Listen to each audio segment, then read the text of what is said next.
সাল্লাল্লাহু আলাইহি ওয়াসাল্লাম আমাদের চিন্তায়, আমাদের পেরেশানিতে কিভাবে আমাদেরকে জান্নাতে নেবেন, কিভাবে আমাদেরকে জাহান্নাম থেকে রক্ষা করবেন, এই জন্য নিজের দান মুবারককে শহীদ করেছেন। ঠিক কিনা জোরে বলে? এই জন্য নিজের মাথার মধ্যে লোহার কড়া ঢুকাইয়া ওই পাহাড়ের গুহার মধ্যে অজ্ঞান হয়ে পড়েছিলেন। ওই তায়েফের ময়দানে নবীজি গেলেন, আর কাফেররা পাথর মারতে মারতে আবার আপনার দয়ার নবী, মায়ার নবীকে বেহুশ করে জমিনের মধ্যে শোয়ায় রাখলো। ও আমার ভাই, যেই নবী আমার আপনার জন্য দ্বীনের দাওয়াত দিতে গিয়ে পেটের মধ্যে পাথর বেঁধেছিলেন, আজকে সেই নবীর দ্বীন আমাদের সামনে মিটে যাচ্ছে। আজকে সেই নবীর দ্বীন আজকে আমরা ভুলে যাচ্ছি, নবীর সুন্নতকে আমরা ভুলে যাচ্ছি। ওই নবীজি যদি কিয়ামতের দিন আমাকে আর আপনাকে আল্লাহর সামনে ধইরা যদি আসামি হিসেবে দাঁড় করায় দেয়, মাবুদ গো,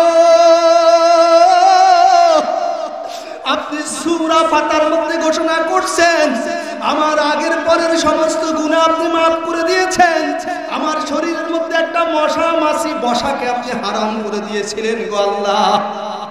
কিন্তু আমি আপনার এই বান্দাদের জন্য, আমার উম্মতদের কাছে দ্বীন পৌঁছানোর জন্য আমার মাথায় কড়ার আঘাত খেয়েছি, আমার দান মুবারককে শহীদ করেছি, আমার শরীরের রক্ত দিয়ে আমার জুতাটা আমার পায়ের সাথে লেগে গেছে, আমি ক্ষুধার যন্ত্রণায় জমিনের মধ্যে পড়ে গিয়ে ছটপট ছটপট করেছি। আল্লাহ, আজকে আমার উম্মত আমি চলে আসার পরে দ্বীনকে ছেড়ে দিয়ে তারা সমস্ত ধরনের বেদিন, বেঈমান, বদ্দিনদের রীতি আদর্শকে গ্রহণ করছে। কোথাকার কোন খেলোয়াড়, কোথাকার কোন তারকা শিল্পী, নর্তকী, তাদের ডিজাইনগুলো তারা গ্রহণ করছে গো আল্লাহ, আমার সুন্নতকে গ্রহণ করে না। আজকে আমি আল্লাহ আপনার সামনে দাঁড় করায়া দিলাম, আমার মধ্যে আর আমার এই উম্মতের মধ্যে আপনি বিচার করে দেন আল্লাহ। তু কুজা সুন্নতে আহমদ কুজা, তু কুজা সুন্নতে আহমদ কুজা, বা মুহাম্মদ কৈবুয়াত নেজে বত্তরা, নকশে কদম নবী के जन्नत के रास्ते,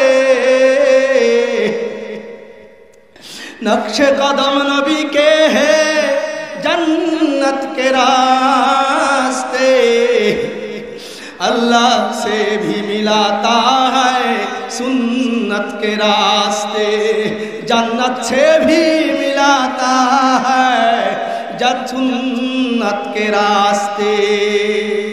भाइयों, दोस्तों, बुजुर्गों, আল্লাহ পাক রব্বুল আলামিন আদম আলাইহিস সালাতু ওয়াস সালাম থেকে সমস্ত মানুষকে সৃষ্টি করলেন, এক দলকে জান্নাতের জন্য আর এক দলকে জাহান্নামের জন্য। অধ্যকার পুখুরিয়া দারুল উলুম কওমি মাদ্রাসার উদ্যোগে আয়োজিত প্রথম বার্ষিক ওয়াজ মাহফিল 22 নভেম্বর 2024 শুক্রবার বাদ আসর থেকে শুরু হয়েছে। শুরু থেকে যাবত আপনারা অনেক উলামায়ে কেরামের জবান থেকে কোরআন সুন্নাহর আলোচনা শুনেছেন এবং খুবই আকর্ষণীয় ও গুরুত্বপূর্ণ প্রদর্শনী আপনারা প্রত্যক্ষ করেছেন, উপভোগ করেছেন। আমাদের প্রধান অতিথি, প্রধান আলোচক তিনি মাগুরাতে চলে আসছেন, আরো আগেই কিছুক্ষণের মধ্যে ইনশাআল্লাহ এখানে পৌঁছে যাবে। আমি স্টেজে আসার আগে ওনার সাথে কথা হয়েছে, তিনি মাগুরাতে আছেন। আমার আলোচনা চলতে চলতেই এখানে ইনশাআল্লাহ উপস্থিত হবে। আজকের এই মাহফিলে উপস্থিত আমার সামনে উপবিষ্ট বয়োজ্যেষ্ঠ মুআজ্জাজ মুহতারাম সম্মানিত মুরব্বিয়ানে আযম, আমার কলিজার টুকরা দ্বীন ইসলামের অগ্রসেনানী দিনদার প্রিয় যুবক ভাইয়েরা, উম্মতের ভবিষ্যৎ কর্ণধার ছোট ছোট স্নেহের বাচ্চারা, পর্দার অন্তরালে অবস্থানরত আমার শ্রদ্ধেয়া সম্মানিতা মা ও বোনেরা, এমন এক মুহূর্তে আজকে এখানে আমরা মাহফিলের জন্য, মাহফিল আলোচনার জন্য এবং মাহফিল শোনার জন্য উপস্থিত হয়েছি। যেই সময় পৃথিবীময় মুসলমান নিধনের এক প্রতিযোগিতা চলছে এবং মুসলমানরাও পরস্পর দলাদলি, হানাহানি, হিংসা, বিদ্বেষ সহ বিভিন্ন প্রকারের অন্যায়, অপরাধ, গুনাহের মধ্যে আকুণ্ঠ নিমজ্জিত আছে, ডুবে আছে, যার উজ্জ্বল দৃষ্টান্ত আজকে আপনাদের এই পুখুরিয়া গ্রামে মাহফিল হচ্ছে। সম্ভবত 2022-এ, এই 2024-এ আপনাদের এই সর্দারপাড়া, মোল্লাপাড়া সহ যে পাড়াগুলো আছে, আপনাদের 4 পাড়া মিডিলে, এই পাড়াগুলোতে এবছরে এখনো কোনো মাহফিল সম্ভবত আর হয়নি। হয়েছে? হয়নি। এটাই প্রথম মাহফিল এই এলাকার জন্য এই বছরে। তথাপি আজকের মাহফিলে উপস্থিতির সংখ্যা, আমাদের এই 4 মহল্লায় যে পরিমাণ মানুষ আছে তাদের কত পার্সেন্ট হবে?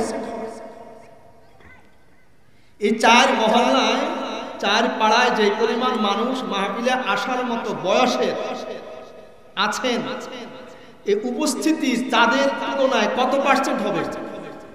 শতকরা 1%, 2%, 0.5%, তাই না? 0.5%। তাহলে এই 4 মহল্লায় অনেক ভোটার আছে, অনেক ভোটার। এত ভোটার, তার মধ্য থেকে একেবারে উপস্থিতির সংখ্যা আলহামদুলিল্লাহ হয়েছে, প্রধান অতিথি আসলে আরো হবে। কিন্তু এক গ্রামের সর্বপ্রথম এই বছরের মাহফিল, আবার আপনাদের প্রিয় প্রতিষ্ঠানের প্রথম বার্ষিকী, সেই হিসেবে এলাকার সবাইকে উপস্থিত হয়ে যাওয়া উচিত ছিল। দুঃখজনক হলেও সত্য, পৃথিবীর শুরু থেকে এই পর্যন্ত হকের পক্ষে, সত্যের পক্ষে, দ্বীনের পক্ষে মানুষের সংখ্যা বেশি নাকি অসত্যের পক্ষে, অন্যায়ের পক্ষে, গুনাহের পক্ষে মানুষের সংখ্যা বেশি? গুনাহের পক্ষে মানুষের সংখ্যা বেশি। এই অপারেটর ভাই, আপনি এটা আরো নামায় দেন, আমি দেখতেছি না, নামায় দেন, দিয়ে এটা একটু উঁচা করে দেন, একবার যত নামে পুরাটা আর নামবে না। তবু কিছু মানুষের চেহারা দেখতেছে। আপনারা জানেন কিনা, মাহফিলে যারা বয়ান করে, খোদার কসম করে যদি বলি, আমার কসম ভঙ্গ হবে না। বক্তা যদি মনে করে যে আমি এই বলবো, সেই বলবো, এটা শোনাবো, ওটা শোনাবো, কোনো ক্ষমতা নেই। আল্লাহর রহমত আসতে হবে, শ্রোতাদের অন্তরের মিল হতে হবে, শ্রোতাদের দিনের তাওয়াজ্জু যত বেশি হবে, বক্তার জবান থেকে তত বেশি আমলি এবং ইখলাসী কথা বের হবে। বিশ্বাস হয়? আমি বলতেছিলাম যে যুগের কথা, এর একটা উদাহরণ দিয়ে আসি। হ্যাঁ, মনে রাখবেন, আমি কিন্তু আমার ব্রেন খুব দুর্বল, আমি হারায় যাই কথা থেকে। তো আমি এই যে বলতেছিলাম যে এই যুগের মানুষ, সত্যের পক্ষে মানুষের সংখ্যা কম থাকে, অসত্যের পক্ষে মানুষ বেশি থাকে, এই জায়গাটা রাখলাম। রেখে ওই যে কথাটা বলতেছিলাম যে শ্রোতাদের দিলের তাওয়াজ্জুর কারণে বক্তার জবান থেকে কথা বের হয়। একটা উদাহরণ দিই। আপনারা কি হাসান বসরি রহমতুল্লাহি আলাইহির নাম শুনেছেন? কে কে শুনেছেন? আচ্ছা, এখানে খালি কেন? পানি পড়ে, এখানে পানি পড়তেছে, কুয়াশা পড়তেছে, তাহলে খালি কেন? আপনারা কি দাওয়াত দিচ্ছেন ইবলিসকে আসার জন্য? হাদিসে তো আসছে ফাঁকা থাকলে ইবলিস আসবে।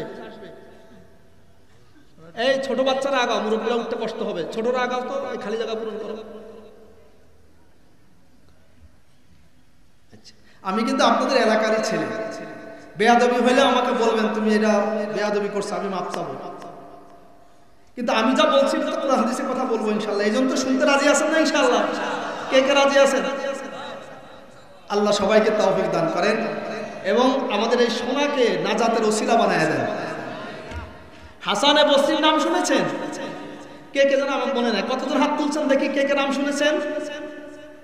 আলহামদুলিল্লাহ, হাত নামান। তিনি বড় মাপের একজন তাবেঈ। তাবেঈ বলা হয় ঈমানের সাথে সাহাবীকে দেখেছেন, ঈমানের সাথে মৃত্যু হয়েছে, তাদেরকে বলা হয় তাবেঈ। ঈমানের সাথে নবীজিকে দেখেছেন, ঈমানের সাথে মৃত্যু হয়েছে, তাদেরকে বলা হয় সাহাবী। ঈমানের সাথে তাবেঈকে দেখেছেন, ঈমানের সাথে মৃত্যু হয়েছে, তাদেরকে বলা হয় তাবেঈ। তাহলে তিনি একজন তাবেঈ, সাহাবীকে দেখেছেন। কেমন দেখা দেখেছেন? হাসান বসরি রাহমাতুল্লাহ আলাইহি যেই যুগে জন্মগ্রহণ করেছেন, ওই যুগের সুসংবাদ স্বয়ং আল্লাহর নবী দিয়েছেন। প্রতি শুক্রবারে আপনাদের মসজিদের খতিব সাহেব পড়েন, খায়রুল কুরুনি করনি, বলে না? খায়রুল কুরুনি করনি সুম্মাল্লাযীনা ইয়ালুনাহুম সুম্মাল্লাযীনা ইয়ালুনাহুম। আল্লাহর নবী বলছেন যে পৃথিবীতে আগে পরে বর্তমানে যত যুগ আছে, যত জামানা আছে, যত সময় অতিবাহিত হয়ে গেছে, ভবিষ্যতে আসবে, এখন উপস্থিত আছে, সমস্ত সময়ের মধ্যে সর্বোত্তম, সর্বসেরা, সব থেকে দামি সময় আর যুগ হচ্ছে, নবীজি বলেন, আমার এই যুগ। সুবহানাল্লাহ, আর জোরে বলেন না সুবহানাল্লাহ। সুম্মাল্লাযীনা ইয়ালুনাহুম, দ্বিতীয় স্টেপে আমার যুগ অতিবাহিত হয়ে যাওয়ার পরে আমার সাহাবীদের যে যুগ আসবে, অর্থাৎ সাহাবীদের সামনে উপস্থিত তাবেঈদের যে যুগটা থাকবে, এই যুগ হবে দ্বিতীয় স্টেপের সর্বোত্তম যুগ। তারপরে তাবেঈদের যে যুগ থাকবে, ওই যুগ হবে তার পরবর্তী উত্তম যুগ। হাসান বসরি রাহমাতুল্লাহি আলাইহি সাহাবীদের যুগে জন্মগ্রহণ করেছেন। কোথায় জন্মগ্রহণ করেছেন? নবীজির গৃহ। নবীজির 11 জন স্ত্রীর মধ্যে একজন বুদ্ধিমতী বয়স্কা স্ত্রী ছিলেন। এই পৃথিবীর মা বোনদেরকে শোনা যায়, মা গো কান লাগায়া শুনো, নবী সাল্লাল্লাহু আলাইহি ওয়াসাল্লাম 11টা বিবাহ করেছিলেন। এই পৃথিবীতে ইসলামের অর্ধেক প্রকাশ করার, প্রমাণ করার, প্রচার করার দায়িত্ব আল্লাহ পাক রব্বুল আলামিন নবীজির স্ত্রীদেরকে দিয়েছেন। এই জন্য নবীজির জন্য 11 জন স্ত্রীর অনুমোদন কে দিয়েছে? চিল্লায় বলেন না, কে দিয়েছে? 11 জন স্ত্রীর অনুমোদন আল্লাহ দিয়েছেন। এই আমার মা বোনদের আমলের জন্য, মা বোনদের শ্রেষ্ঠত্ব, মা বোনদের দুনিয়ার জিন্দেগি, মা বোনদের আখিরাতের জিন্দেগি, মা বোনদের জান্নাতের শ্রেষ্ঠত্বর আলোচনাগুলো যতবার আসছে, অধিকাংশ আল্লাহর নবীর কাছে জিজ্ঞেস করে করে আনছেন ওই বুদ্ধিমতী আম্মা উম্মু সালামা রাদিয়াল্লাহু তাআলা আনহা। এই উম্মু সালামা রাদিয়াল্লাহু তাআলা আনহা এর একজন দাসী ছিলেন। এই দাসী আজাদকৃত দাসী। এই দাসী উম্মু সালামা রাদিয়াল্লাহু তাআলা আনহা তার নবীজির স্ত্রীর ঘরে কাজ করতেন, ঘরোয়া কাজকর্ম। ওই দাসীর গর্ভ থেকে একটা পুত্র সন্তান ভূমিষ্ঠ হয়। যখন পুত্র সন্তান ভূমিষ্ঠ হয়ে গেল, তখন এই পুত্র সন্তানটাকে ওই সময়ের যিনি খলিফাতুল মুসলিমিন, আমিরুল মুমিনিন, খলিফাতুল মুসলিমিন, খলিফাতুল রাসূল হযরত ওমর ফারুক রাদিয়াল্লাহু তাআলা আনহু এর জামানা, ওনাকে ওমর ফারুক রাদিয়াল্লাহু তাআলা আনহু এর কোলে নিয়ে দেওয়া হলো। ওমর ফারুক রাদিয়াল্লাহু তাআলা আনহু ওনাকে কোলে নিলেন। কোলে নিয়ে মুখের মধ্যে খেজুর চাবায়া তার লালা আর রসটুকু তার কাকড়ার মধ্যে লাগায়া দিলেন। সুবহানাল্লাহ বলবেন না? এটার নাম হচ্ছে তাহনিক। এটার নাম কি? এইটা করা সুন্নাত। বাচ্চা ভূমিষ্ঠ হইলে দুনিয়ার কোনো খাবার তার পেটে যাওয়ার আগে কোনো একজন বুজুর্গ আল্লাহওয়ালা ব্যক্তির মুখে চিবায়া, খেজুর চিবায়া তার রস এবং লালা বাচ্চার মুখে দিয়ে দেওয়া, এটা সুন্নাত। আল্লাহ হযরত ওমর ফারুক রাদিয়াল্লাহু তাআলা আনহু ওনাকে কোলে নিয়া মুখের মধ্যে খেজুর চিবায়া লালা কাকড়ার মধ্যে লাগায়া দিলেন এবং বললেন, মা আহসানা ওয়াজহুহু, বলে কি চমৎকার, কি সুন্দর চেহারার গঠন রে। আমি এই ছেলের নাম রেখে দিলাম হাসান। সুবহানাল্লাহ। বলে তার চেহারা সুন্দর, দেখতে সুন্দর, এই জন্য আমি খলিফাতুল মুসলিমিন ওমর তার নাম রেখে দিলাম হাসান। শুধু এতটুকু শ্রেষ্ঠত্ব না, আরো শ্রেষ্ঠত্ব আছে। এই হাসান বসরি রাহমাতুল্লাহ আলাইহি যখন ঘরের মধ্যে শোয়া রেখে ওনার আম্মা উম্মুল মুমিনিন উম্মু সালামা রাদিয়াল্লাহু তাআলা আনহায়ের কাজকর্ম করতে যেতেন, তখন হাসান বসরি রাহমাতুল্লাহ আলাইহি ছোট বাচ্চা, দুধের বাচ্চা, কান্না করতেন ক্ষুধার যন্ত্রণায়। আম্মা যেহেতু কাজে ব্যস্ত, উম্মু সালামা রাদিয়াল্লাহু তাআলা আনহা যখন দেখতেন বাচ্চা ক্ষুধার যন্ত্রণায় ছটপট ছটপট করতেছে, উম্মু সালামা রাদিয়াল্লাহু তাআলা আয়নায় এসে বাচ্চাটাকে কোলে উঠায়া নিজের স্তনটা বাচ্চার মুখে দিয়ে দিতেন। সুবহানাল্লাহ। কি চমৎকার! নবীজির সহধর্মিনী, জীবন সঙ্গিনী, তাম দুনিয়ার কিয়ামত পর্যন্ত আনেওয়ালা উম্মতের মা যিনি, আম্মা জানদের মধ্যে বুদ্ধিমতী যিনি, উম্মু সালামা রাদিয়াল্লাহু তাআলা আনহা, তার বুকের স্তন তিনি মুখে নিয়ে চুষেছেন। তাহলে কত মর্যাদা দেখেন। হাসান বসরি রাহিমাহুল্লাহ একদিন বয়ান করতেছেন। ওই যে বলছিলেন যে শ্রোতার কথা থেকে শ্রোতার তাওয়াজ্জুর কারণে বক্তার কথা আসে।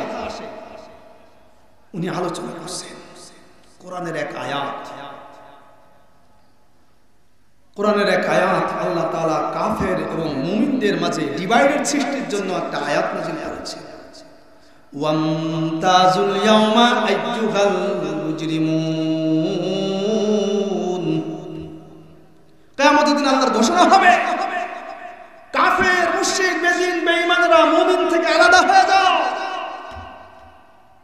হাসান বসরি রাহমাতুল্লাহি আলাইহি বয়ানের মঞ্চের মধ্যে বসলেন। আরেকটা কথা বলে দিই, যখন হাসান বসরি রাহমাতুল্লাহি আলাইহি বয়ান করেন, যখন ওনার বয়ানের বয়স হয়েছে, তখন খলিফা ছিলেন হযরত আলী কাররামাল্লাহু ওয়াজহাহু। আলী রাদিয়াল্লাহু তাআলা আনহু চতুর্থ খলিফা। তিনি সমস্ত বক্তাদের মসনদগুলো সব কিছু নামায়া দিলেন। কোনো বক্তা বক্তব্য করতে পারবে না ইল্লা হাসান। বললেন একমাত্র আমার হাসান বসরি শুধুমাত্র বয়ান করতে পারবে, ওয়াজ করতে পারবে, আর কেউ ওয়াজ করতে পারবে না। কি মর্যাদা দেখেছেন? এই হাসান বসরি একদিন বয়ান করতেছেন কোরআনের আয়াত টান দিয়ে। আলোচনা যখন শুরু করছেন, ময়দানের মধ্যে শ্রোতা যারা ছিলেন এক একজন কাঁটা কবুতরের মতো ছটপট ছটপট করতে করতে জমিনের মধ্যে লুটায়া পড়ছে। ছটপট ছটপট করতে করতে জমিনের মধ্যে লুটায়া পড়ছে। হাসান বসরি রাহমাতুল্লাহি আলাইহি বয়ান শেষ করে তিনি হুজরায় চলে গেলেন। উপস্থিত জনতাও মজলিস থেকে বিদায় নিয়ে চলে গেল। চলে যাওয়ার পরে আবার এর পরবর্তী দিন যখন তিনি বয়ান শুরু করলেন, একই আয়াত ওই মজান ওই শ্রোতাদের মাঝে বয়ান শুরু করলেন। কিন্তু আজকের বয়ানে একই আয়াত তেলাওয়াত করেছেন, কিন্তু মজলিসের মধ্যে কোনো পরিবর্তন আসে নাই। মজলিসের শ্রোতাদের মধ্যেও কোনো ধরনের কোনো বিকৃতি নাই, কোনো পরিবর্তন নাই, কোনো নড়াচড়া নাই, চুপচাপ আপনাদের মতো ওয়াজ শুনে চলে গেছে। কিন্তু সব মাহফিলে সব জায়গায় দুই একজন মানুষ থাকে একটু ভেতরের খবরটা নেওয়ার মতো। তিনি হুজুরের হুজরায় গিয়ে জিজ্ঞেস করলেন, হুজুর গতদিন যে আয়াত তেলাওয়াত করে আপনি বয়ান করেছেন, আজকেও একই আয়াত তেলাওয়াত করে আপনি বয়ান শুরু করেছেন। কিন্তু গতদিন দেখলাম আপনার বয়ানে পুরা মাঠের মানুষগুলা কাটা কবুতরের মতো ছটপট ছটপট করতেছিল। আজকে তো দেখলাম কিছুই হলো না। বলে শোনো, গতদিন বয়ান যখন করি এই মাঠে একজন মানুষ উপস্থিত ছিল, কিন্তু আজকে সেই শ্রোতা ময়দানে উপস্থিত হয় নাই। তুমি দেখেছো কিনা? বলে না হুজুর, আমি খেয়াল করি। বলে তুমি কি আগের দিন মাহফিলের শেষ কোণায় চট পেঁচানো পাটি চট পেঁচানো একজন মানুষকে দেখেছো? এক কোণায় চুপচাপ করে নিজের চেহারা ঢেকে বসেছিল চট গায়ে দিয়ে। বলছে হ্যাঁ হুজুর দেখেছি। বলে আজকে কি আর তাকে দেখছো? বলে না, আজকে তো তাকে দেখি নাই। বলে ওই দিন ওই লোকটার তাওয়াজ্জুর কারণে আমার জবান থেকে আল্লাহ পাক রব্বুল আলামিন এমন নূরানি কথা বের করেছে যে কথাগুলো প্রত্যেকটা শ্রোতার দিলের মধ্যে গিয়ে আঘাত করছে। সুবহানাল্লাহ। কিন্তু আজকে সেই শ্রোতা ছিল না। বলে এই শ্রোতাকে জানোনি? বলে এই শ্রোতা হচ্ছে রাবেয়া বসরিয়া।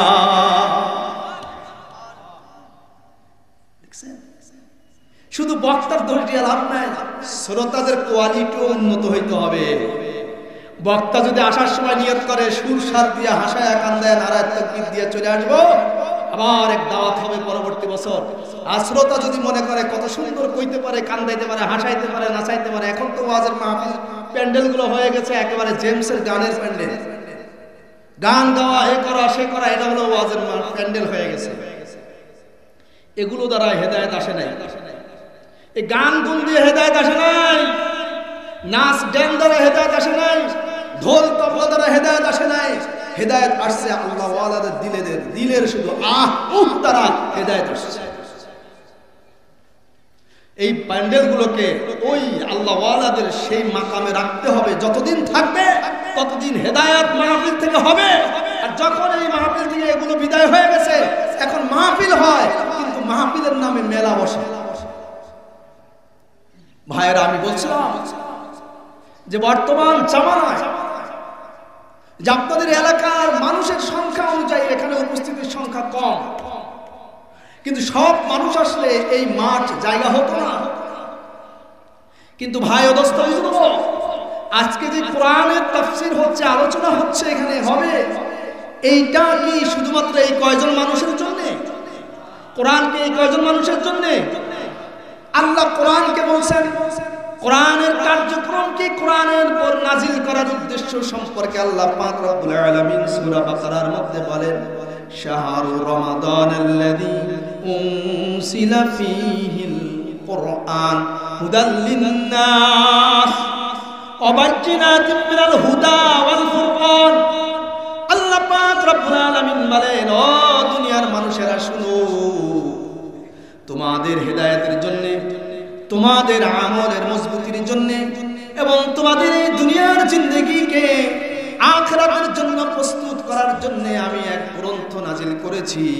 এই গ্রন্থের নাম হচ্ছে আল কোরআন। ঠিক কিনা জোরে বলেন? মায়া আশিক মাওলা হো মেরা ইশকে নিরালা, মায়া আশিক মাওলা হো মেরা ইশকে নিরালা, এই जुमला जहां जिसके तजल्ली से उजाला, ये जुमला जहां जिसके तजल्ली से उजाला, मैं आशिक रसूल हो मेरा इश्क निराला, मैं आशिक रसूल हो मेरा इश्क निराला, जिसकी मोहब्बत से ये जुमला जहां जिसकी मोहब्बत से उताला, ये जुमला जहां जिसकी मोहब्बत से उताला, मैं आशिक कुरान हो, मैं आशिक कुरान हो मेरा इश्क निराला, ये जुमला जहां जिसकी हिदायत से उजाला, ये जुमला जहां जिसकी हिदायत से उजाला। कुरान, এই কোরআন পুরো জগৎবাসীর হেদায়েতের জন্য আল্লাহ পাক রব্বুল আলামিন নাজিল করেছেন। ঠিক কিনা জোরে বলেন? সুতরাং কোরআনের মাহফিল জলসা, কোরআনের বৈঠক, কোরআনের মজলিস, কোরআনের তালিম, কোরআনের তেলাওয়াত সব কিছু মুষ্টিময় কয়েকজন মানুষের জন্য না, এটা तमाम দুনিয়ার সমস্ত মানুষের জন্য। ঠিক কিনা জোরে বলে? এখানে যে আয়াত তেলাওয়াত করেছে আল্লাহ বলেছেন হুদাল লিন্নাস ওয়া বাইয়িনাতিন মিনাল হুদা ওয়াল ফুরকান। এই কোরআন আমরা মুসলমানরা অনেক সময় আমাদের জানাশোনা কম থাকার কারণে আমরা বলি আমাদের কোরআন আমাদের ধর্মগ্রন্থ, কিন্তু আল্লাহ বলেন না না, শুধু মুসলমানদের জন্য কোরআন নাযিল করা হয় নাই। এই কোরআন হিন্দু, বৌদ্ধ, খ্রিস্টান, শিখ, যত জাতি গোষ্ঠী, আদমের সন্তান আমার একজন হিন্দু ভাইও কিন্তু স্বীকার করতে হবে তিনিও কিন্তু আদমের সন্তান। ঠিক কিনা জোরে বলেন? কারণ এই পৃথিবীতে মানুষের বংশধারার সূচনা হয়েছে বাবাজি আদম এবং আম্মাজি হাওয়া। এই বাবা আদম এবং আম্মা হাওয়া আলাইহিস সালাতু ওয়াস সালাম দুইজনের মাধ্যমে পৃথিবীতে এই মানুষের বংশধারার সূচনা হয়েছে। সুতরাং যদি একজন হিন্দু ভাই তিনি যদি বলেন আমিও মানুষের সন্তান, তিনি যদি বলেন আমি মানুষ, তিনি যদি বলেন আমি আদমের সন্তান, তাহলে তাকেও মানতে হবে এই কোরআন তার জন্যও। ঠিক কিনা জোরে বলে? কারণ মানুষের সন্তান এই পৃথিবীতে যত মানুষ আছে, মাঝে গত 2-1 বছর আগে আমাদের দেশের মধ্যে একটা অপান্তেও একটা আমাদের সমাজের জন্য একটা বোঝা ছিল শিক্ষিত নামে এবং আমাদের সমাজের সুশীল নামে, বুদ্ধিজীবী নামে একজন কুলাঙ্গার আমাদের মুসলমানদের কাঁধের উপরে, বাংলাদেশের জনগণের কাঁধের উপরে শিক্ষার নামে একটা অশিক্ষা নীতি চাপায়া দিয়েছিল। তাদের বক্তব্য ছিল মানুষ মানুষ থেকে না, মানুষ হচ্ছে বানর থেকে। ছিল না এরকম একটা বক্তব্য? আল্লাহ তাআলা দেখছেন আল্লাহর মার দুনিয়ার ভাই আল্লাহ যখন ধরেন তখন তাদের নাম নিশানা আর পৃথিবীতে বাকি রাখে না। ঠিক কিনা জোরে বলে? আদ, সামুদ, ফিরাউন, কারুন, হামান সহ অনেক বড় বড় ক্ষমতাধর, অনেক বড় বড় অর্থশালী, বিত্তশালী পৃথিবীতে ছিল, কিন্তু আজকে কোথায় আছে? কুজা কারুন, কুজা নমরুদ, কুজা কারুন, কুজা নমরুদ, কুজা ফিরাউন, শুধু হামান, কুজা শাহে শওকত, কুজা তখতে সুলাইমান। আজকাল জাহাজ গাড়ি হাওয়ায় চলে, কলের বিধান। ওগো হাওয়ায় চলতো দেখো নবী সুলাইমান, মোরা সেই মুসলমান। ঠিক কিনা জোরে বলে? কারুন, ফিরাউন, নমরুদ, হামান, আবু জেহেল, উতবা, সাইবা সহ যত ধরনের বুদ্ধিজীবীরা পৃথিবীতে আত্মপ্রকাশ করেছিল, যত ক্ষমতাধরেরা, যত জালিমেরা সবাই পৃথিবী থেকে নিশ্চিহ্ন হয়ে গেছে। তাদের নাম নিশানা আর কিছু পৃথিবীতে বাকি নেই। এখনো যদি কেউ আল্লাহর সাথে পাল্লা দিয়ে নিজের বুদ্ধি প্রকাশ করতে চায়, ক্ষমতা প্রকাশ করতে চায়, নিজের যদি কোনো কর্তৃত্ব খাটাইতে চায় আল্লাহর সাথে পাল্লা দিয়ে, তাহলে কিয়ামত পর্যন্ত তারাও ওই ফিরাউন নমরুদের মতো উচিত শিক্ষা পাবে। ঠিক কিনা জোরে বলে? ভাই ও দোস্ত বুজুর্গ আমার, যেহেতু আমার হিন্দু ভাইরা তারাও মেনে নেয় আমরা মানুষ, খ্রিস্টানরাও বলে আমরা মানুষ, আবার ইহুদিরাও বলে আমরা মানুষ, অগ্নি পূজকরাও বলে আমরা মানুষ, তারকা পূজারীরাও বলে আমরা মানুষ, শিখরাও বলে আমরা মানুষ, মুসলমানরাও বলে আমরা মানুষ। ঠিক কিনা জোরে বলেন? কারণ আরবিতে কোরআন কারীমের মধ্যে মানুষ বোঝানোর জন্য আল্লাহ পাক রব্বুল আলামিন কয়েকটা শব্দ ব্যবহার করেছেন। 1 নম্বর আন-নাস, আরবিতে নাস শব্দের অর্থ হইল মানুষ। 2 নম্বরে ইনসান, ইনসান শব্দের অর্থ হইল মানুষ। আল্লাহ পাক রব্বুল আলামিন পৃথিবীর সমস্ত মানুষকে লক্ষ্য করে আল্লাহ আল্লাহ পাক ডাক দিয়েছেন, ইয়া আইয়ুহান নাস উবুদু রাব্বাকুমুল্লাযী খালাকাকুম মিন নাফসিন ওয়াহিদা। অন্য আয়াতে বলছেন, ইয়া আইয়ুহান নাস উবুদু রাব্বাকুমুল্লাযী খালাকাকুম ওয়াল্লাযীনা মিন ক্বাবলিকুম লাআল্লাকুম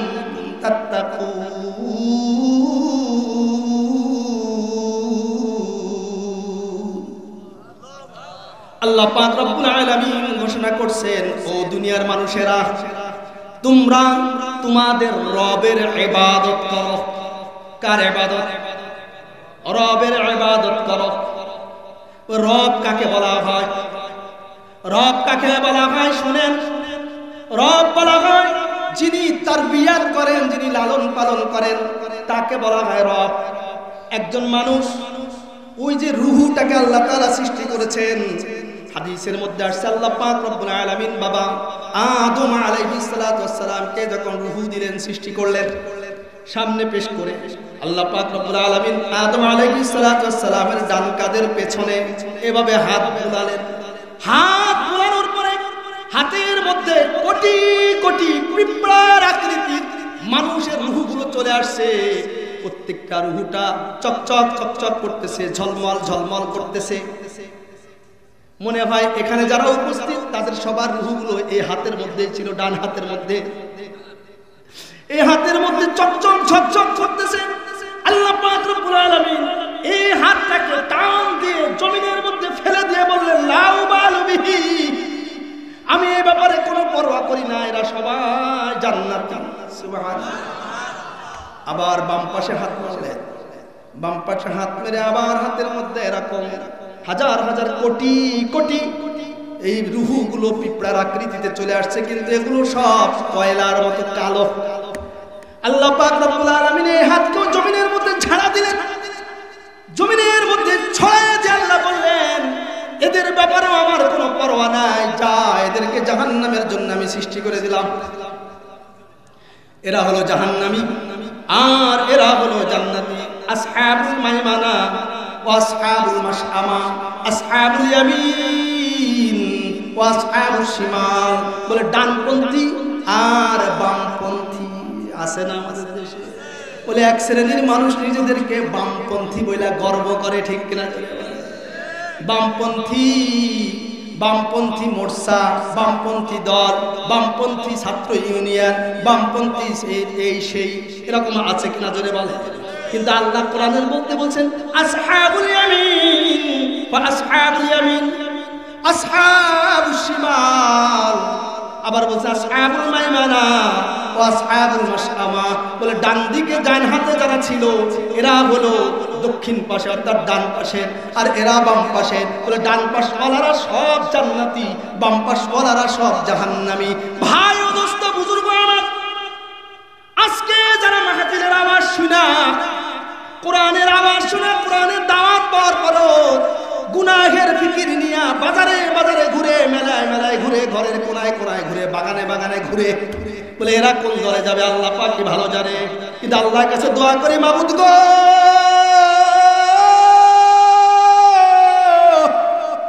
আপনার হাবিবের উম্মত বুঝে নাই, এই জন্য মাহফিলে আসে নাই। আজকে না বুঝার কারণে কোরআন সম্পর্কে ধারণা নাই, আপনার রহমত সম্পর্কে ধারণা নাই, এই জন্য কোনায় কোনায় ঘুরতেছে গো মাওলা।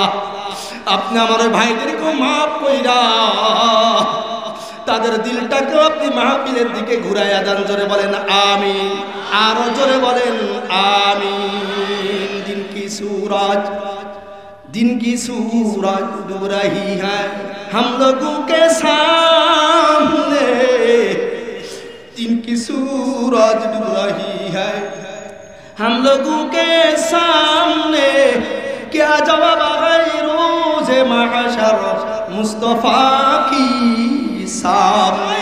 दोस्तों बुजुर्गों, अल्लाह नबी सल्लल्लाहु अलैहि वसल्लम আমাদের চিন্তায়, আমাদের পেরেশানিতে কিভাবে আমাদেরকে জান্নাতে নেবেন, কিভাবে আমাদেরকে জাহান্নাম থেকে রক্ষা করবেন, এই জন্য নিজের দান মুবারককে শহীদ করেছেন, ঠিক কিনা জোরে বলে।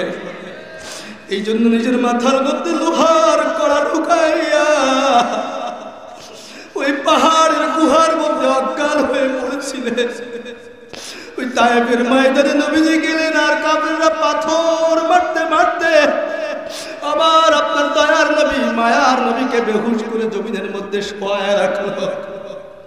ও আমার ভাই, যেই নবী আমার আপনার জন্য দিনের দাওয়াত দিতে গিয়ে পেটের মধ্যে পাথর বেঁধেছিলেন, আজকে সেই নবীর দিন আমাদের সামনে মিটে যাচ্ছে।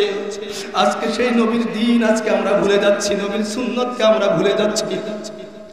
ওই নবীজি যদি কিয়ামতের দিন আমাকে আর আপনাকে আল্লাহর সামনে ধইরা যদি আসামি হিসেবে দাঁড় করায় দেয়, মাবুদ গো, আপনি সূরা ফাতার মধ্যে ঘোষণা করছেন আমার আগের পরের সমস্ত গুনাহ আপনি মাফ করে দিয়েছেন, আমার শরীরের মধ্যে একটা মশা মাছি বসাকে আপনি হারাম করে দিয়েছিলেন গো আল্লাহ। কিন্তু আমি আপনার এই বান্দাদের জন্য, আমার উম্মতদের কাছে দিন পৌঁছানোর জন্য আমার মাথায় কড়ার আঘাত খেয়েছি, আমার দান্দার মোবারককে শহীদ করেছি, আমার শরীরের রক্ত দিয়ে আমার জুতাটা আমার পায়ের সাথে লেগে গেছে। আমি ক্ষুধার যন্ত্রণায় জমিনের মধ্যে পড়ে গিয়ে ছটপট ছটপট করেছি। আল্লাহ, আজকে আমার উম্মত আমি চলে আসার পরে দিনকে ছেড়ে দিয়ে তারা সমস্ত ধরনের বেদিন বেঈমান বদ্দিনদের রীতি আদর্শকে গ্রহণ করছে। কোথাকার কোন খেলোয়াড়, কোথাকার কোন তারকা শিল্পী নর্তকী, তাদের ডিজাইনগুলো তারা গ্রহণ করছে গো আল্লাহ, আমার সুন্নতকে গ্রহণ করে না। আজকে আমি আল্লাহ আপনার সামনে দাঁড় করায়া দিলাম, আমার মধ্যে আর আমার এই উম্মতের মধ্যে আপনি বিচার করে দেন আল্লাহ। তু কুজা সুন্নতে আহমদ কুজা, তু কুজা সুন্নতে আহমদ কুজা, বা মোহাম্মদ कैबुअत निस्बत तोरा नक्शे कदम नबी के जन्नत के रास्ते, नक्शे कदम नबी के है जन्नत के रास्ते, अल्लाह से भी मिलाता है सुन्नत के रास्ते, जन्नत से भी मिलाता है जब सुन्नत के रास्ते। भाइयों दोस्तों बुजुर्गों, अल्लाह पाक रब्बुल आलामीन आदम आलैहिस सालातु ওয়াস সালাম থেকে সমস্ত মানুষকে সৃষ্টি করলেন, এক দলকে জান্নাতের জন্য আর এক দলকে জাহান্নামের জন্য। আল্লাহ পাক রব্বুল আলামিন সৃষ্টি কইরা এরপরে আবার তাদের কাছ থেকে আল্লাহ তাআলা স্বীকৃতি দিলেন, আলাস্তু বিরাব্বিকুম, আমি কি তোমাদের রব নই, আমি কি তোমাদের রব নই। এই যে আল্লাহ জিজ্ঞেস করছেন আমি কি তোমাদের রব নই, আল্লাহ কি বলছেন আমি তোমাদের আল্লাহ না? হ্যাঁ, আলাস্তু বিআল্লাকুম, আমি কি তোমাদের আল্লাহ আল্লাহ না? আমি কি তোমাদের খালেক না? আমি কি তোমাদের মালিক না? এরকম জিজ্ঞেস করেন নাই, জিজ্ঞেস করছেন আলাস্তু বিরাব্বিকুম, জিজ্ঞেস করছেন রব সম্পর্কে। কেন? খুব ঠান্ডা মাথায় বুঝেন রব কি। এই যে রূহগুলোকে আল্লাহ তাআলা সৃষ্টি করে রেখেছেন রূহের জগতে, সৃষ্টি যেহেতু হয়েছে, সৃষ্টি যারা তারা হচ্ছে মুহতাজ মুখাপেক্ষী, আর স্রষ্টা তিনি হচ্ছেন অমুখাপেক্ষী। বুঝছেন কথা? স্রষ্টাকে আওয়াজ দিয়ে বলা যাবে না, স্রষ্টাকে আরেকটা আওয়াজ দেন তো, আমাদের স্রষ্টাকে আল্লাহ, আর আমরা সবাই সৃষ্টি, আমরা সবাই কি সৃষ্টি। তো স্রষ্টা গায়রে মুহতাজ, স্রষ্টা কারোর পক্ষে মুখাপেক্ষী না। আল্লাহুস সামাদ আমরা পড়ি, আল্লাহুস সামাদ, আল্লাহ সব কিছু থেকে অমুখাপেক্ষী। লাম ইয়ালিদ ওয়া লাম ইউলাদ, তিনি কাউকে জন্ম দেন নাই, তিনি কারো থেকে জন্ম নেন নাই। ওয়া লাম ইয়াকুল লাহু কুফুয়ান আহাদ, এবং আল্লাহ তাআলার কোনো সমকক্ষ নাই, আল্লাহ তাআলার কোনো প্রতিদ্বন্দ্বীও নাই। আল্লাহ সব কিছু থেকে মুক্ত, কিন্তু সৃষ্টি জীব তারা সব সময়ের জন্য মুখাপেক্ষী। এই সমাজে, আপনাদের সমাজে যত যে মানেরই উচ্চ পর্যায়ের হোক, সে কি বলতে পারবে যে আমি কারোর মুহতাজ না, কারোর মুখাপেক্ষী না? একজন ধনী মানুষ, তার সব আছে, তারপরেও তো সে সমাজে যারা কাজ করে, একজন সুইপারের মুখাপেক্ষী কিন্তু একজন ধনী মানুষ। তা না হলে তার বাথরুম পরিষ্কার করবে কে? একজন ড্রাইভারের মুখাপেক্ষী, না হলে তার গাড়ি চালাবে কে? একজন ঝাড়ুদারের মুখাপেক্ষী, না হলে তার ঘর ঝাড়ু দিবে কে? একজন মুচির মুখাপেক্ষী, না হলে তার জুতাটা পালিশ করবে কে? কি বলেন? তাহলে যে যত বড় দুনিয়ার দিক থেকে সে তত বেশি মুখাপেক্ষী, ঠিক কিনা জোরে বলেন? আর আল্লাহ তিনি পৃথিবীর সবকিছু থেকে বড়, তিনি কারোর প্রতি মুখাপেক্ষী নন, তিনি বেনিয়াজ, তিনি অমুখাপেক্ষী। আল্লাহুস সামাদ বলেন, আল্লাহ। একটু আঙ্গুল উঁচা করে আল্লাহর দিকে দেখেন না, আল্লাহুস সামাদ। আল্লাহ সবকিছু থেকে বেনিয়াজ, আল্লাহ কোনো কিছুর মুখাপেক্ষী না। তাহলে যে আল্লাহ কোনো কিছুরই মুখাপেক্ষী না, আর আমরা সবকিছুর মুখাপেক্ষী, তাহলে রূহ যখন সৃষ্টি হয়েছে তখনই রূহ কিন্তু মুখাপেক্ষী হয়ে গেছে। কোথায় থাকবে, কিভাবে থাকবে, কি তার এখন এই রূহটাকে জীবিত রাখার জন্য কি লাগবে, এই সব কিছুর ব্যবস্থাপনা কে করতেছেন? আল্লাহ। সময় যখন আসছে, আমার আপনার বাবা মা যখন তাদের বৈধভাবে বিবাহ সম্পন্ন হইল, বাবা মা যখন একত্রে মিলিত হইলেন, সময় আসছে আল্লাহর হুকুমে রূহটা রূহের জগৎ থেকে চলে আসছে কোথায়? মায়ের গর্ভে। সেখানে 40 পরিবর্তন হয়েছে। প্রথমে নুতফা, এরপরে সেটা হচ্ছে রক্ত, এরপরে সেটা হলো মুদগা, আলাকা, এরপরে মুদগা।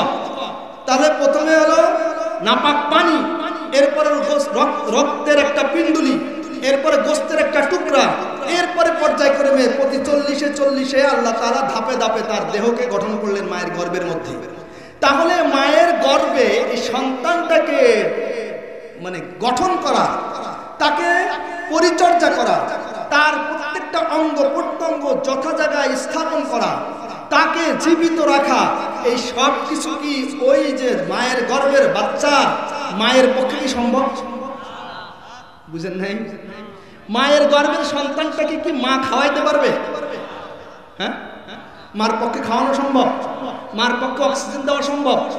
মার পক্ষে তাকে এই অঙ্গ প্রত্যঙ্গগুলো তার চাহিদা অনুযায়ী স্থাপন করা সম্ভব? কোথাও সম্ভব না। এগুলো সব কিছু করে দিয়েছেন কে? আল্লাহ। এরপরে দুনিয়াতে আসবে মিন নুতফাতিন খালাকাহ সুম্মা সাবিলা ইয়াসসারাহ সুম্মা আমাতাহু ফাআকবারাহ।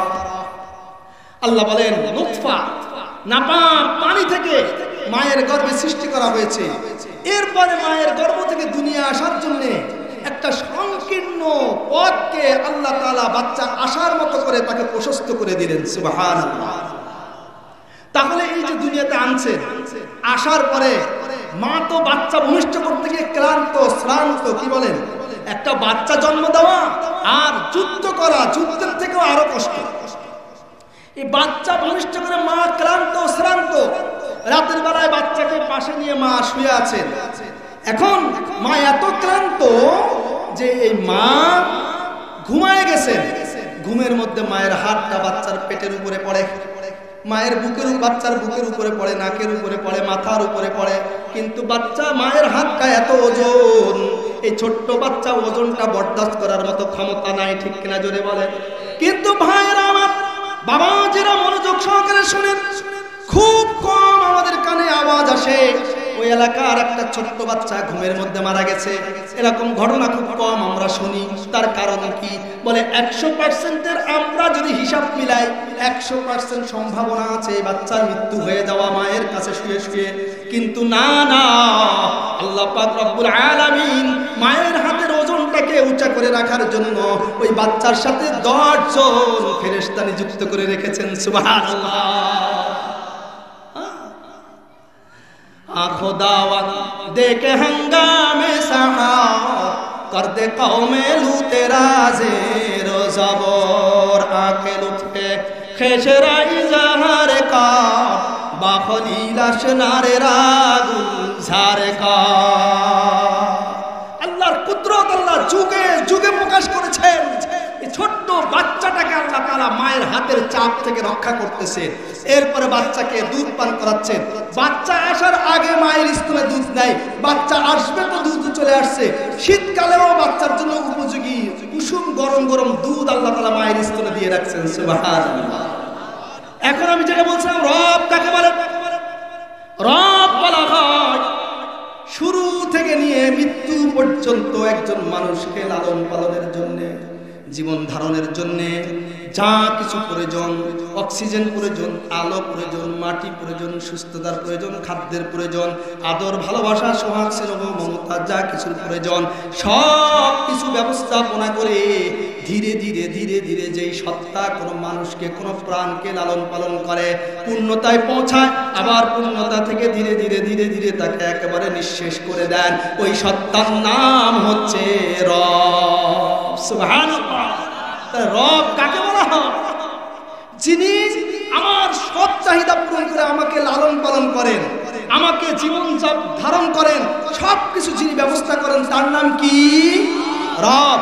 এই জন্য আল্লাহ বলছেন, ইয়া আইয়ুহান নাস উবুদু রাব্বাকুমুল্লাযী খালাকাকুম, ও দুনিয়ার মানুষেরা, তোমরা তোমাদের ওই রবের ইবাদত করো যেই রব তোমাদেরকে সৃষ্টি করেছেন। শুধু তোমাদেরকে না, তোমাদের পূর্বপুরুষদেরকেও সৃষ্টি করেছে।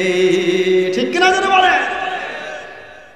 আমার অন্য ধর্মের ভাইয়েরা যারা আছেন, প্রশ্ন করি, আপনি বলেন যে না হুজুর, আল্লাহর এই আয়াতটা আমরা মানি না, আমাদের সৃষ্টি আল্লাহ করেন নাই, আমাদের সৃষ্টি বাবা করেছেন, আমাদের সৃষ্টি মা করেছেন। যদি আপনি বলেন না, আমরা বলবো আমাদের সৃষ্টি করেছেন বাবা, আমাদের সৃষ্টি করেছেন মা। আমি জানি না আমার হিন্দু ভাইয়েরা কেউ আওয়াজ শোনে কিনা। তাহলে আপনাদের কাছে প্রশ্ন, আপনাদের ধর্মাবলম্বী কোন পুরুষ আর নারী বিবাহ করেছে এবং মৃত্যু হয়ে গেছে, কিন্তু একটা সন্তানও ভূমিষ্ঠ হয় নাই, এমন কোন দম্পতি আপনাদের ধর্মের মধ্যে গেছে কিনা? যায় নাই। সব হিন্দুদের খালি বাচ্চা হয়, খালি মুসলমানদেরই কোনো দম্পতির বাচ্চা হয় না। ঘটনা এরকম। আল্লাহ পাক রব্বুল আলামিন দেখায়া দেন, এটা যেন কেউ মনে না করে বলে সন্তান বাবা মার কারণে সন্তান হয়, বাবা মাই সন্তান সৃষ্টি করে, এই কথা বলার শক্তি কারণ নাই। কারণ সন্তান দেওয়ার মালিক কে? আল্লাহ। সন্তান দেওয়ার মালিক আল্লাহ। সুতরাং আল্লাহ দেখায়া দিলেন, তোমরা যে যে ধর্মেরই হও না কেন, তোমাদের সবাইকে সৃষ্টি করছি আমি আল্লাহ, এবং তোমাদের পূর্বপুরুষদেরকেও সৃষ্টি করছি আমি আল্লাহ। সুতরাং তোমরা ইবাদত যদি করো, তাহলে কার করো? একমাত্র আল্লাহ পাক রব্বুল আলামিনের করো, রবের করো, যে রব সৃষ্টি করেছেন। যদি রবের ইবাদত না করো, তাহলে কি হবে? যদি কোনো ব্যক্তি রবের ইবাদত না করে, তাহলে ওই ব্যক্তি রবের হুকুম মানল না। রবের হুকুম যারা মানবে না, তাদের জন্য আল্লাহ পাক রব্বুল আলামিন জাহান্নাম প্রস্তুত করে রাখছেন। বলে জাহান্নামের আযাব কত ভয়াবহ হবে! জাহান্নাম এত ভয়াবহ হবে, জাহান্নামের আগুনের মধ্যে যখন একজন মানুষকে দেওয়া হবে, জাহান্নামের আগুন হাতে স্পর্শ করার সাথে সাথে নারুল্লাহিল মুকাদা আল্লাতী তাত্তালিউ আলাল আফইদা, বলে জাহান্নামের আগুনটা যদি হাতের আগায় লাগে, সাথে সাথে তার কলিজাটা পুড়ে ছারখার হয়ে যাবে। নাউযুবিল্লাহ।